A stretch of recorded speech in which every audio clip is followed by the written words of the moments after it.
With the new patch set to drop at this year's December 18th, there's going to be a new continent to explore, the return of the Battle Royale game mode PlunderStorm, as well as more mounts and rewards. So we'll cover just about every mount that's set to drop on the next patch in this video. Before we go down the list, take note that the information I'm about to give might get changed once the patch goes live. But other than that, we'll start with the first mount on this list, which is the Timely Buzz B we can get from the event, the Turbulent Timeway. We'll be able to get this mount by doing Timewalk dungeons in general. The mount itself is tied to the achievement called Master of the Turbulent Timeways 2, which requires us to gain mastery of the timeways for 5 weeks during the event. For those who don't know how this works, during the Turbulent Timeways event, we'll simply have to do 4 Timewalking dungeons back to back each week. Since the queue times are relatively low anyways, you'll only have to worry about this 2-hour buff if you're in a low populated server. So to avoid long queue times or to guarantee the achievement, you can look to group up with guildmates or friends to nip this mount in the bud. The next mounts are going to be added to the Timewalking vendors once this patch arrives, and they will cost 5,000 Timewalking badges each. The first mount is called the Broodling of Sinestra, sold from the vendor Kiatke, who is found in both Orgrimmar and Stormwind. The next mount up is going to be the Copper Mane Quelid, sold by Mistweaver Shah, located in the Timeless Isle. The next mount up is going to be the Nightfall Skyweaver. For the Horde side, we'll be able to buy it from Kronos, located in Warspear, and for Alliance, we can purchase it from Tempra in Stormshield. The last Timewalking mount is called Orzul Flesh Ripper, sold by Aridormi, located in Dalaran. The next 4 mounts are going to be found in the Siren Isles. First one we'll talk about is going to be the Prismatic Snapdragon. Near our central hub at Flotsam Shoal, there's a small Snapdragon just off to the side next to Zessel Finger Snap, which is going to be this goblin surrounded by Snapdragons. The first quest we can pick up from it is called a Lifeline, given by the starving Snapdragon Runt, and all we'll have to do is speak to Zessel Fingersnap and ask us to help us feed the Snapdragon. He'll give us a Kaja Cola braised meat, and from there we'll unlock a daily quest we can pick up from the small starving Snapdragon. Similar to Lizi's Reins, we'll unlock a quest every day, so we'll have to do up to 10 daily quests in total, and at the end of this we will get them out. As a PTR testing, the majority of the daily quests we'll get from the Snapdragon is going to be meat we can gather in the Siren Isles, and it seems that every 2 or 3 days, the Snapdragon will start to grow up or get bigger each time we feed it meat. On the 10th and final day, we'll be given a quest, a loyal friend from that Snapdragon we've been feeding for the past week, and upon turning it in, we will get the mount itself. And what's unique about this mount is that apparently we'll be able to change the color of the Prismatic Snapdragon depending on what treat we give them. Along with the reward of the mount, we'll be given this item called the Teal Snapdragon Treat, which upon using, it will feed it to the Snapdragon, and they will now take the color of the teal color variant when summoned. So perhaps once the patch goes live, we'll be able to get different colored treats and feed it to our Prismatic Snapdragon to change the color variant when we're mounted. The next mount on the list is called Thryrir, Eyes of the Siren. During the Sea Fury Tempest event, we'll want to go into the Forgotten Vault, and once inside, we'll want to head to the eastern room where there's a ritual currently happening. Take note that this ritual won't be present or phased in properly if we're outside of the storm. Upon arriving, we'll see the body of the mount surrounded by 5 runestones. We'll want to activate all of them to be able to revive the mount Thryrir, and to be able to revive it,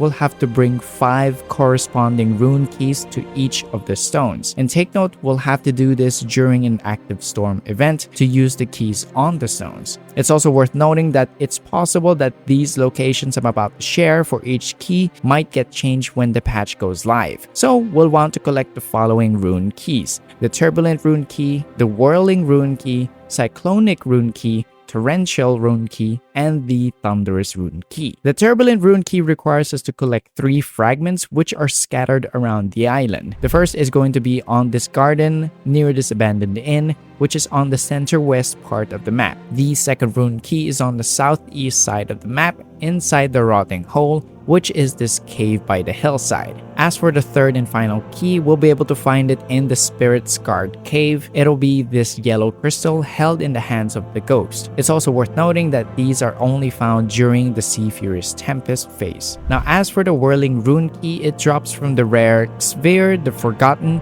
located in the southernmost part room of the Forgotten Vault. Take note that in order for the rare to drop the key, we'll have to defeat them during the storm, and it will be a guaranteed drop. Now for the Cyclonic Rune Key, it will drop from Zekul the Shipbreaker, found in Deadfin Mire. Upon testing, it did take me up to 3 attempts before it finally dropped for me, so we can safely assume that it does not have a 100% drop chance, but since the rares do have a relatively short respawn timer, this could take up to half an hour for you to get the key, depending on your luck of course and RNG. As for the Torrential Rune Key, it has a low drop chance from pretty much any storm-touched mob, so from elites, the rares, or normal mobs during the Sea Fury Tempest phase. Lastly, for the Thunderous Rune Key, this one needs a total of 5 fragments, which we can get from both inside and out of the storm. We can either collect the big chests spread around the zone, which are the Rune Storm chest, led to us by the wind spiraling out from our character, or by farming the Seafarer's caches, which are found all over the island. Once we have all 5, and then head to the ritual site. We'll want to reactivate each of the pillar, and upon completion, we'll get a quest from the mount itself. Turning that in will give us the mount. Now, as for the next mount, we'll be able to buy it from Swayze, a vendor in the Siren Isles, selling us tropical and beach transmogs, as well as another Goblin Wave Shredder mount. The mount itself will cost about 10,000 Flame Blessed Iron, so if you are a mount collector, it'd be advisable to save up for this, but luckily the currency is transferable between our characters, so once the patch goes live, we can look to farm Flame Blessed Iron by unlocking the Siren Isles multiple times with our alts. While I was getting footage and gathering data for the video, I was surprised to find out that it took me a total of 4 characters to get up to 10,000 Blessed Iron, and that's just doing the main content. Each of them did the introductory quest line of the Siren Isles, as well as the weekly quests, and that's just about an hour or 2 hours of game time, so it was relatively easy to get this amount.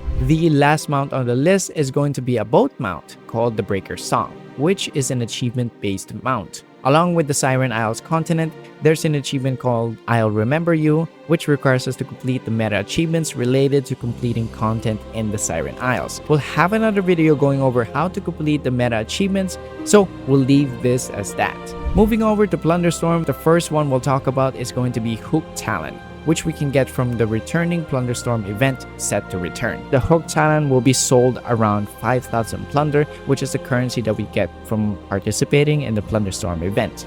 So as mentioned previously, there's going to be a release of the Plunder Store once the event comes back. The next mount we'll talk about is going to be the Silver Tide Stallion, purchased from the Plunder Store for 3,000 plunder. The next mount up is going to be the Plunder Lord's Midnight Crocolisk, which we can purchase for 5,000 plunder over at the Plunder Store. As for the last 2 mounts, they're going to be the Royal Sea Feather and the Polly Roger mount, and each of these are going for 7,500 plunder. The next mount up is going to be Jani's Trashpile, which will be awarded after getting the achievement A Farewell to Arms, which will get added on the new patch as a new meta achievement for the Battle for Azeroth content, requiring us to complete various stuff around Kulturas and Zandalar. There's going to be a total of 18 meta achievements that we need to do to get this mount, so if you want us to cover it, let us know in the comments down below for an in-depth guide. The next mount up on the list is going to be the Shadow of Doubt, which will come from the meta achievement You Shall Not Pass.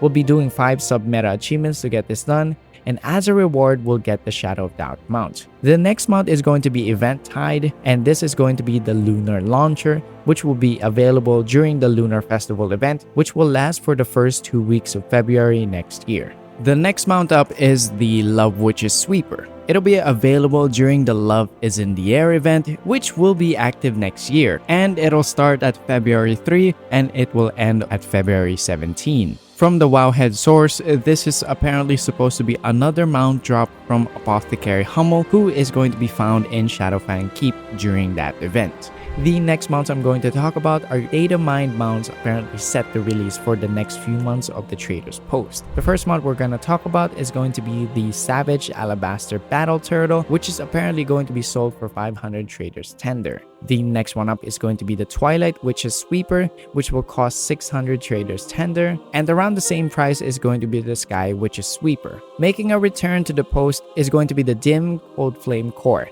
set to be sold for 700 Trader's Tender. The last two mounts on this video are going to both cost 750 Trader's Tender. The first one is going to be the Brilliant Sunburst Peafowl, and the second one is going to be the Twilight Sky Prowler.